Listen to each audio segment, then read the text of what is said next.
எபேசியர் அதிகாரம் 2. அக்கிரமங்களினாலும் பாவங்களினாலும் மரித்தவர்களாயிருந்த உங்களை உயிர்ப்பித்தார். அவைகளில் நீங்கள் முற்காலத்திலே இவ்வுலக வழக்கத்திற்கேற்றபடியாகவும் கீழ்ப்படியாமையின் பிள்ளைகளிடத்தில் இப்பொழுது கிரியை செய்கிற ஆகாயத்து அதிகாரப் பிரபுவாகிய ஆவிக்கேற்றபடியாகவும் நடந்து கொண்டீர்கள். அவர்களுக்குள்ளே நாமெல்லாரும் முற்காலத்திலே நமது மாம்ச இச்சையின்படியே நடந்து நமது மாம்சமும் மனசும் விரும்பினவைகளைச் செய்து சுபாவத்தினாலே மற்றவர்களைப் போல கோபாக்கினியின் பிள்ளைகளாயிருந்தோம்.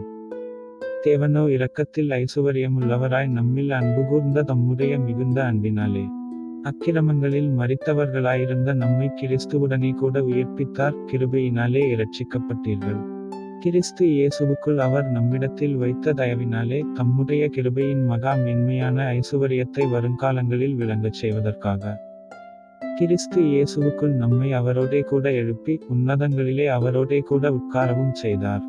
கிருபையினாலே விசுவாசத்தைக் கொண்டு இரட்சிக்கப்பட்டீர்கள். இது உங்களால் உண்டானதல்ல, இது தேவனுடைய ஈவு. ஒருவரும் பெருமை பாராட்டாதபடிக்கு இது கிரியைகளினால் உண்டானதல்ல. ஏனெனில் நற்கிரியைகளைச் செய்கிறதற்கு நாம் கிறிஸ்து இயேசுவுக்குள் சிருஷ்டிக்கப்பட்டு தேவனுடைய செய்கையாயிருக்கிறோம். அவைகளில் நாம் நடக்கும்படி அவர் முன்னதாக அவைகளை ஆயத்தம் பண்ணியிருக்கிறார். ஆனபடியினால் முன்னே மாம்சத்தின்படி புறஜாதியாராயிருந்து மாம்சத்தில் கையினாலே செய்யப்படுகிற விருத்த சேதனமுடையவர்களால் விருத்த சேதனமில்லாதவர்கள் எண்ணப்பட்ட நீங்கள் அக்காலத்திலே கிறிஸ்துவைச் சேராதவர்களும் இஸ்ரவேலுடைய காணியாட்சிக்குப் புறம்பானவர்களும் வாக்குத்தத்தத்தின் உடன்படிக்கைகளுக்கு அந்நியரும் நம்பிக்கையில்லாதவர்களும் இவ்வுலகத்தில் தேவனற்றவர்களுமாயிருந்தீர்கள் என்று நினைத்துக் கொள்ளுங்கள். முன்னே தூரமாயிருந்த நீங்கள் இப்பொழுது கிறிஸ்து இயேசுவுக்குள் கிறிஸ்துவின் இரத்தத்தினாலே சமீபமானீர்கள்.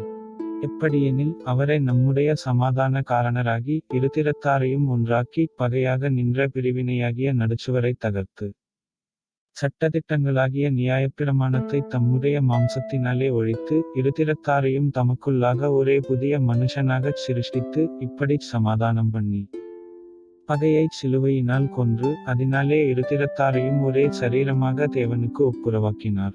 அல்லாமலும் அவர் வந்து தூரமாயிருந்த உங்களுக்கும் சமீபமாயிருந்த அவர்களுக்கும் சமாதானத்தைச் சுவிசேஷமாக அறிவித்தார். அந்தப்படியே நாம் இருதிறத்தாரும் ஒரே ஆவியினாலே பிதாவினிடத்தில் சேரும் சிலாக்கியத்தை அவர் மூலமாய்ப் பெற்றிருக்கிறோம்.